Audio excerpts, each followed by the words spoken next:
Hi, I'm Marianne from a small town in Austria. A few years ago, I accidentally discovered that I'm adopted, and my dad doesn't know I know. Since then, all I've wanted is to find my real parents. Before I continue, please like and subscribe. I never knew my mom, but I grew up with the most amazing dad. He worked as a carpenter, and even though we never had much money, I had everything I needed. And what I needed most were books. Dad would read to me every night, and I became obsessed. When I joined school and discovered the library, I felt like I'd gone to heaven. And I always preferred my friends from stories over real people. Once in 6th grade, I needed to use the dictionary, so I went to Dad's room and climbed a stool to take it down from the shelf. Just then, the stool under me wobbled, and I went crashing to the floor with some books. As I started picking everything up, I saw something that left me shook. It was a picture of a couple holding a baby, and the woman looked exactly like me. She had to be my mom, and the man next to her was my real dad? I turned the picture over, and all it said was, Vienna 2005. That was my birth year. Were my real parents in Vienna? I snuck the picture into my pocket. Dad had kept it a secret, and I had to know why. I was waiting to confront Dad that evening, but he didn't come home. Hours passed, and he wouldn't even pick up his phone. Just then, there was a loud knock on the door, and it was Dad's friends from work, bringing him on a wheelchair. Oh my God! Dad, what happened? He'd had a terrible fall at work and wasn't allowed to walk for months. And even after he fully recovered, he had a permanent limp now. I put aside all thoughts of confronting him about my real parents. I didn't want to make things harder for him. Once in the 8th grade, I'd gone with Dad to the market when suddenly he got a cramp in his leg and lost his balance. He went crashing straight into a wealthy-looking man who in turn fell onto a food seller's stall, bringing down the whole thing with him. As I helped Dad up, the wealthy man turned to him furiously. You blind, ignorant man! Look what you've done! My suit is ruined! Do you know what it costs? More than your house, I'm sure! Don't talk to my father like that! He didn't do it intentionally! He has an injured leg! So why is this cripple going around causing trouble for everyone else? I want the money for my suit! You may have all the wealth in the world, sir, but you certainly don't have any compassion. My father's ailments is something he can't help. But what's your excuse for your cold, unfeeling, dead heart? Hey, kid, just shut up and... But just then, a rich-looking lady stepped forward. Don't talk like that to the child. Will this solve your problem? She waved a thick bundle of cash in his face. In 2 seconds, the man's anger was gone. The rich lady even gave money to the stall owner, and she offered to take me and Dad home. We invited her in, and soon after, she said something completely unexpected. I'm so impressed with you, Marianne. And this might sound strange, but would you like to come live with me in Vienna? I would love to send you to a really good school. Vienna? That's where my real parents were from. This was my chance to look for them. She even said she'd hire Dad as a handyman on her estate. I was really eager to go, and within a week, we'd packed up our lives and moved. The lady's estate was 5 times larger than my school, and Dad and I were given a small cottage to live in. And just a few days later, the lady told me I'd be joining her daughter's school. On my first day, as I walked up to the lady's car, a girl suddenly pushed me aside. Ooh, maid, where do you think you're going? Go clean something. Where are your manners, Lisa? This is the amazing girl I told you about, and I'd like you two to be friends. Oh, she's your charity case? She looks like her only friends would be cows and baby goats. And what is so distasteful about being friends with such lovely creatures, may I ask?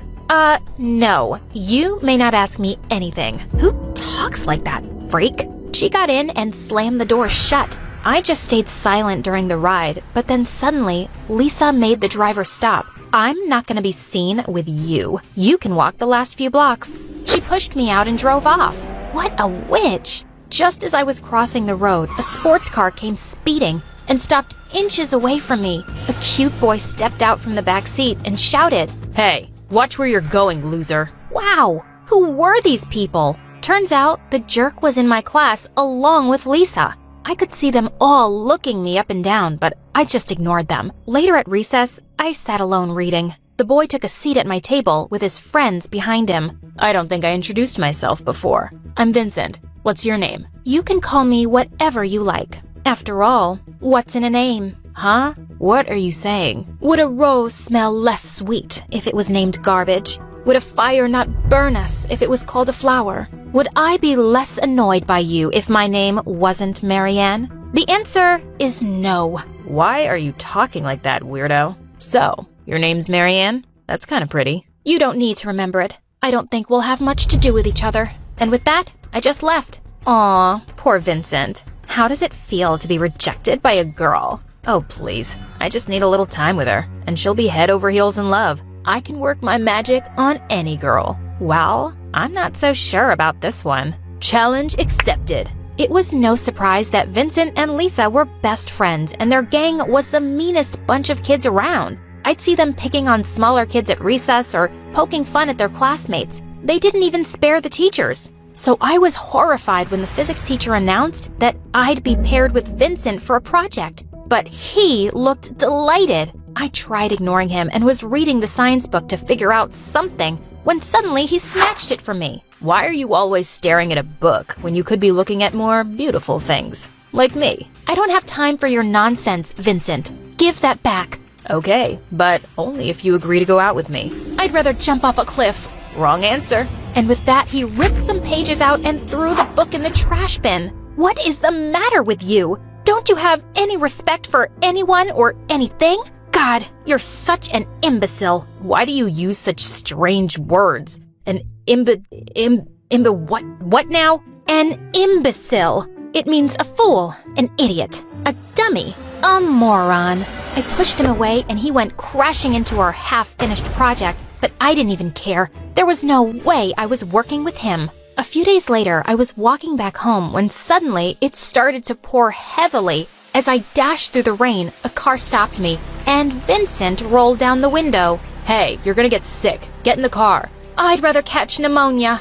Oh my God. Just get in. Hate me later. Reluctantly, I got in, and a minute later, we were driving up to his gigantic mansion. He quickly led me to the fireplace in the library, and my mouth was just wide open. I've never seen so many books in one place in my whole life. What a treasure this is. Well, you're welcome to take some. I don't read them, and my parents are hardly ever here. I felt a bit sorry for him. That sounded lonely. And suddenly, I remembered something. Oh my God, my parents' picture! I dug through my pockets to find it all wet, and I started flapping it around to dry it. What's that, and why are you acting crazy? It's the only picture I have of my real parents. I told him how I'd discovered it and that I carried it around with me, hoping I'd find them somewhere. I think I could help you with that. My parents know a good private investigator. He could probably track them down. Do you really mean that? That would be amazing.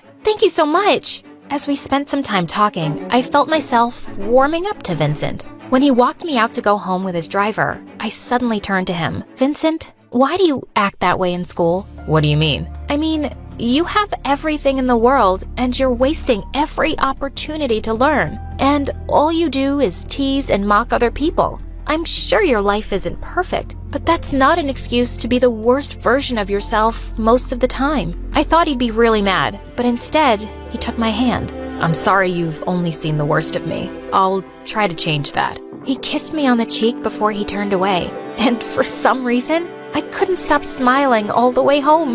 As I was walking down to the cottage, Lisa suddenly jumped out from behind a tree. Is that Vincent's car you just got off from? Why? It's none of your business, Lisa. Vincent is very much my business. I know you have a wild imagination, but don't start dreaming that someone like him could ever like you. I pushed her aside and walked off. She was crazy, as if I wanted someone like Vincent. Or did I? He was just so nice after that day. He'd come sit next to me in the cafeteria, help me carry my stuff, and one time as I was walking back home, he leapt out of a car and decided to walk with me. He told me the investigator was hopeful we'd find my parents really soon. And a few days later, when he asked me to be his date for the Christmas dance at school, I really couldn't refuse. Dad had surprised me one evening with the most beautiful dress, and at the dance, I felt like someone straight out of a fairy tale. I was searching for Vincent in the hall when I felt a gentle tap on my shoulder. Wow, you look really beautiful, Marianne. He took my hand and led me to the dance floor, and it felt like we were in our own little world. At the end of the song, he suddenly pulled me closer and leaned in to kiss me. Everyone around us was clapping and cheering as I kissed him back. During the evening, I went to freshen up in the bathroom, and when I returned, I found Vincent in a corner with Lisa and his friends. Wow, Vincent, you really take a challenge seriously. You said you could make any girl fall for you, and you proved it. That kiss could have fooled even me. Marianne has totally fallen for your Prince Charming act. It's gonna be so much fun when you dump her. That's what I was? A challenge? Vincent looked shocked as they all turned around to see me behind them. No, Marianne, wait. It's not what you... I suddenly slapped him hard. Why did I think you were actually a decent human being? You even pretended to help me find my parents just to convince me that you cared? You're the most vile person I've had the misfortune to meet. I hate you. No, I despise you. I didn't go to school for days. I just didn't want to see anyone's face. But one day, Dad walked into my room holding a package. A boy from your school dropped this, saying it was important. Forgive me for opening it first, but Marianne, you've known about your parents and you've been looking for them? Wait, what? Dad, I'm sorry. I just needed to know. He gave me the package as he sat down on my bed, and I looked through the papers with trembling hands. The first was a newspaper clipping saying my parents were politicians who had been sentenced to prison for 25 years for stealing state funds. I worked at your parents' house. When they were arrested,